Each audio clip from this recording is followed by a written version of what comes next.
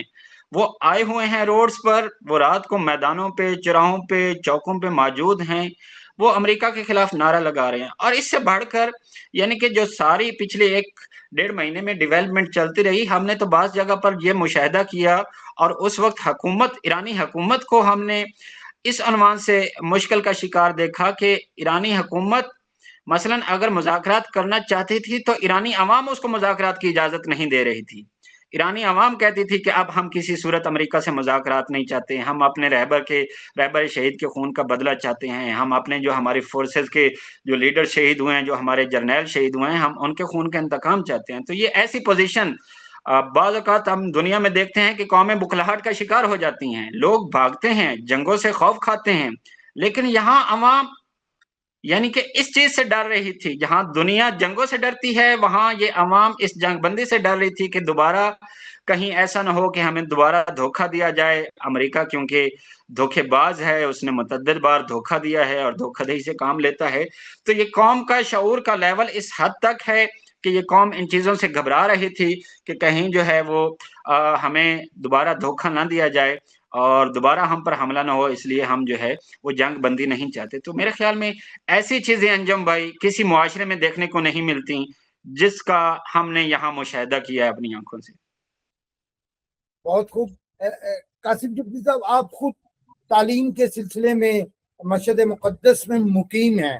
ایک اہم پہلو جس کی طرف میں جاننا چاہوں گا کہ موجودہ دور میں جہاں دنیا بھر میں عوام اور حکمرانوں کے درمیان دوریاں بڑھتی ہیں، وہاں ایران کے علماء اور سیاسی قیادت اور عوام کے درمیان جو آپ نے اب گفتگو کی، اتنی بڑی بحرانی کیفیت میں سیاسی قیادت، علماء اور ایک طرف عوام کے درمیان یہ مضبوط اور پائیدار رشتہ کیسے قائم ہے؟ آپ کے تجزیہ کے مطابق اس باہمی اعتماد، میوچل ٹرسٹ کا راز کیا ہے؟ دیکھیں انجم بھائی، جو چیز یہاں ہے کہ اکثر ریاستیں جو ہیں وہ اپنے سیاسی مفادات پر قائم ہوتی ہیں، اور وہ ریاستیں مفادات پر جب قائم ہوتی ہیں، ان کے جو سیاسی مفادات ہیں اس سے وابستہ ہوتے ہیں، تو بحران کے دنوں میں وہ ریاستیں ٹوٹ جایا کرتی ہیں، وہ صحیح۔ اپنے آپ کو قائم نہیں رکھ سکتی۔ جب داخلی پریشر ہوتا ہے، جب خارجی پریشر ہوتا ہے، تو وہ ایک عجیب بحران کی کیفیت اس وقت پیدا ہوتی ہے جس کو وہ ریاستیں برداشت نہیں کر سکتی اور پھوٹ کا شکار ہو جاتی ہیں یا ٹوٹ جاتی ہیں۔ لیکن یہاں جب مفادات آپ کے بالاتر ہوں، جب آپ کا سیاسی نظام اور آپ کا سیاسی ڈھانچہ آپ کی بنیادی طور پر اسلامی تعلیمات میں شامل ہو، جس کو آپ اپنا عقیدہ سمجھتے ہوں، جس کو آپ اپنی تہذیب کا حصہ سمجھتے ہوں، تو وہاں میرے خیال میں یہ چیز بہت مختلف ہوتی ہے باقی ریاستوں سے یا باقی حکومتوں سے یا باقی دنیا کے اندر جتنے بھی ماڈلز ہیں، چاہے وہ شہنشاہی نظام ہے، چاہے وہ بادشاہی نظام ہے، جو بھی نظام آپ کہہ لیں، تو اس کی سچویشن بہت مختلف ہوتی ہے۔ تو ہم نے یہاں جو دیکھا ہے وہ یہی ہے، اس وقت جو عوام میں اور علماء میں جو آپس میں رشتہ ہے وہ گہرا سے گہرا تر ہوتا جا رہا ہے۔ ہم نے دیکھا کہ اس جنگ سے پہلے جب ایک داخلی فتنہ ایجاد ہوا، یہاں مظاہرے ہوئے، کچھ جگہوں پہ ٹوٹ پھوٹ کا جو ہے وہ مناظر بھی ہمیں دیکھنے کو ملے، انتشار بھی ہوا، لیکن اسی عرصے کے بعد جب ایران پر ایک بہت بڑی جنگ مسلط کی جاتی ہے چاروں جانب سے، جس میں عرب بھی جو ہے وہ امریکہ کا ساتھ دیتے ہیں، جس میں جو ہے یورپین ممالک بھی امریکہ کا ساتھ دیتے ہیں، امریکہ اور اسرائیل مل کر ایران پر حملہ آور ہوتے ہیں، تو اس دوران ہم نے دیکھا ہے کہ ایرانی قوم نے تمام کے تمام تر اپنے داخلی اختلافات کو پس پردہ ڈال دیا اور اس ملک کی بقا کی خاطر وہ ایک ہو کر کھڑے گئے۔ اس ملک کو بچانے کے لیے وہ ایک آواز بن گئے، اور ان کی آواز ایک ہی آواز تھی کہ فقط وحدت وحدت وحدت۔ اس دوران ہم نے دیکھا کہ اگر کسی نے فتنہ انگیزی کی کوشش کی، کسی نے شر انگیزی کی کوشش کی، کسی نے قوم کو تقسیم کرنے کی داخلی طور پر اگر کوشش کی ہے، تو یہاں کی جو عدلیہ ہے، یہاں کے جو ادارے ہیں اور یہاں کی جو انتظامیہ ہے، اس نے اس کو سختی کے ساتھ کنٹرول کیا ہے، اور عوام نے بھی اس آواز کو رد کیا ہے. اگر کوئی آواز بلند ہوئی ہے، تفرقے کے لیے اگر کوئی آواز بلند ہوئی ہے یا انتشار کے لیے اگر کوئی آواز بلند ہوئی ہے، تو عوام نے بھی اس آواز کو رد کیا ہے. تو یہ عوام اور علماء کا جو رشتہ ہے، عوام اور جو نظام کا رشتہ ہے، یہ بنیادی طور پر اسلامی تعلیمات پر استوار ہے. اور علماء نے انہیں یہی سکھایا ہے، نظام نے ان کو یہی سکھایا ہے، نظام نے ان کی رہنمائی کی ہے. جگہ جگہ پہ علماء ہر رات ہر اجتماع میں موجود ہوتے ہیں. ہم دیکھ رہے ہیں جو بنیادی طور پر مختلف ممالک میں یہ تصور کیا جاتا تھا یا یہ گمان کیا جاتا تھا کہ ایرانی عوام اور علماء کے اندر بہت زیادہ گیپ ہے، تو اگر کہیں کوئی کمی بیشی تھی تو اس جنگ نے اس کو ختم کر دیا ہے. اب وہ محبت کا رشتہ قائم ہو گیا ہے میرا خیال میں. جو اس جنگ میں جو مبارزہ دیکھنے کو ملا ہے، تو میں یہ سمجھتا ہوں کہ یہ جو محبت اور اعتماد کا رشتہ نظام اور عوام کے درمیان ہے، علماء اور عوام کے درمیان ہے، یہ میرے خیال میں تاابد قائم رہے گا. اس کو آسانی سے ختم نہیں کیا جا سکتا، اس کے درمیان کوئی آسانی سے خلیج نہیں ڈالی جا سکتی. اچھا قاسم صاحب، آپ نے اپنی گفتگو میں جمہوری اسلامی ایران کا ایک سٹانس تو امام خمینی رضوان اللہ علیہ نے دیا، لا شرقیہ ولا غربیہ. اس جنگ کے دوران اور اب جب تک یہ مذاکرات کی صورتحال، ہم ایک صف بندی یقینی طور پہ دیکھنے میں آئی کہ چائنا اور روس کا جھکاؤ ایران کے ساتھ یا پرو ایران تھا. تو کہیں ایسا کوئی تاثر آپ کی نظر میں تو نہیں کہ وہ لا شرقیہ ولا غربیہ کا جو سٹانس تھا، اس میں کہیں آپ کو کبھی کمی یا کوئی ایسی نظر آئی ہو کہ وہ سٹانس نہیں رہا؟ اس حوالے سے ہمارے ناظرین کو ضرور بتائیے. نو ایسا کوئی فیکٹر ہمیں دیکھنے کو نہیں ملا. اگر ہم اس کو تجزیاتی عنوان سے ہم کہیں بغیر کسی بحث کے، تو اگر ایسا فیکٹر ہوتا تو آپ کو بظاہراً چیزیں نظر آتی ہیں کہ چین اتنی بڑی اقتصادی طاقت بھی ہے، بالآخر ایٹامک پاور بھی ہے. اگر چین چاہتا تو وہ بہت زیادہ ایران کی مدد کر سکتا تھا اور ایران بھی اس کا اثر و رسوخ قبول کر سکتا تھا. اسی طرح رشیا بھی چاہتا، لیکن ایران نے ٹوٹل یہ جنگ اپنے پاؤں پر کھڑے ہو کر لڑی ہے. ایران نے اس دوران اقتصادی پریشر بھی برداشت کیا ہے، ایران نے اس دوران جو ہے وہ جو ان کا جنگی اور فوجی پریشر ہے اس کو بھی برداشت کیا ہے اور ثابت قدمی کا مظاہرہ کیا ہے. میرے خیال میں ہر گزرتے ہوئے دن کے ساتھ جو ہے وہ چیزیں مزید بہتر ہو رہی ہیں. ایسا نہیں ہے کہ ایران جو ہے وہ دوبارہ کسی کی طرف ایران کا جھکاؤ ہوگا. البتہ دیکھیں، جہاں ایران نے واضح طور پر کہا ہوا ہے اور ایران کی پالیسی بھی یہی ہے کہ ایران ہمیشہ ان ممالک کا احترام کرتا ہے جو ممالک دوسرے ممالک کے معاملات میں مداخلت نہیں کرتے. یعنی کہ چین نے کبھی ایران کے معاملات میں مداخلت نہیں کی، تو اس لیے چین کو نہ کبھی ضرورت پڑی ہے کہ وہ آئے اور ایران کے داخلی معاملے میں مداخلت کرے، اور نہ ہی اس طرح سے کبھی ایران نے اس کو رسپونڈ کیا ہے. اسی طرح سے رشیا نے کبھی ایران کے داخلی معاملات میں مداخلت نہیں کی. اگر موجودہ جنگ میں آپ دیکھ رہے ہیں کہ جہاں دنیا اتنے بڑے کرائسس سے گزر رہی ہے، اور چین اور رشیا کا جو سٹانس ہے وہ ایران کے لیے کھلا تھا کہ یعنی یورینیم اس کی افزودگی ایران کا بنیادی طور پر حق ہے. اس کے ساتھ ساتھ بعض جو جریدے ہیں، بعض جو بڑے بڑے نیوز چینلز ہیں یا ویب سائٹس ہیں، جب یہ خبریں نشر کرتی تھیں کہ ممکنہ طور پر ایران کی جو یورینیم ہے وہ روس منتقل کر دی جائے گی، یا چین آئے گا وہ ایران کو پریشر میں دے گا، ایران پہ کچھ پریشر بلڈ کرے گا. جیسے کہ ٹرمپ کے دورے سے پہلے کچھ ہلکے اس کو تصور بھی کر رہے تھے کہ ٹرمپ اس لیے چین جا رہا ہے کہ چین مجبور کرے گا ایران کو، کیونکہ چین کی ایک بہت بڑی تیل کی جو چین سپلائی ہے وہ ایران کی طرف سے آتی ہے، ایران اس کو ایکسپورٹ کرتا ہے. تو شاید اقتصادی عنوان سے چین یہ پوزیشن رکھتا ہے کہ وہ ایران سے اپنے مطالبات منوا لے. نہ تو ایسا چین نے کہا اور نہ ہی خود داخلی طور پر ایران کسی کی ایسی ڈکٹیشن کو قبول کرتا ہے. یعنی کہ یہ ایسا بالکل بھی نہیں ہے کہ چین کہے یا رشیا کہے اور وہ آئے اور ایران کے اندرونی فیصلوں میں مداخلت کرے اور ایران اس کو قبول کرے. تو یہ فیکٹر نہ امام خمینی کے زمانے میں تھا، نہ امام خامنہئی شہید کے زمانے میں تھا، اور نہ اب امام مجتبی خامنہئی کے زمانے میں ہے. الحمدللہ یہ استقلال ہے، اس نظام کا استقلال ہے کہ یہ کسی بھی قسم کا بیرونی دباؤ جو ہے وہ اس کو قبول نہیں کرتا. بہت شکریہ محترم قاسم شمسی صاحب، آپ نے بہت اہم موضوع پہ بہت اچھی گفتگو کی. یقیناً ہمارے حاضرین ناظرین اس سے استفادہ کریں گے.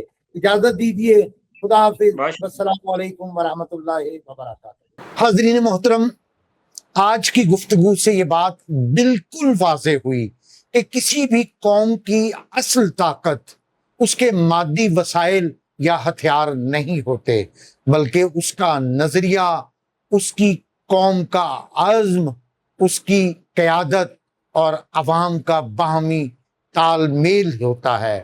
جمہوری اسلامی ایران کی قوم نے یہ ثابت کیا ہے کہ جب کوئی قوم نظریاتی طور پر مضبوط ہو اور اپنے عقیدے اور قیادت کے ساتھ متمسک رہے تو دنیا کی بڑی سے بڑی طاقت بھی اس کے حوصلوں کو شکست نہیں دے سکتی۔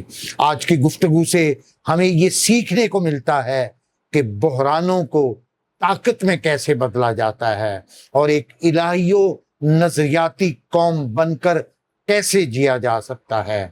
ہمیں امید ہے آج کا یہ پروگرام آپ کے لیے معلوماتی رہا ہوگا۔ اب ہمارے پروگرام کو دیکھنے کے بعد اپنی تجاویز، آراء اور تبصرے سے ضرور نوازیے گا۔ اجازت دیجیے، انشاءاللہ اگلے پروگرام میں کسی ایک نئے موضوع کے ساتھ آپ کی خدمت میں پھر حاضر ہوں گا۔ خدا حافظ، والسلام علیکم ورحمۃ اللہ وبرکاتہ۔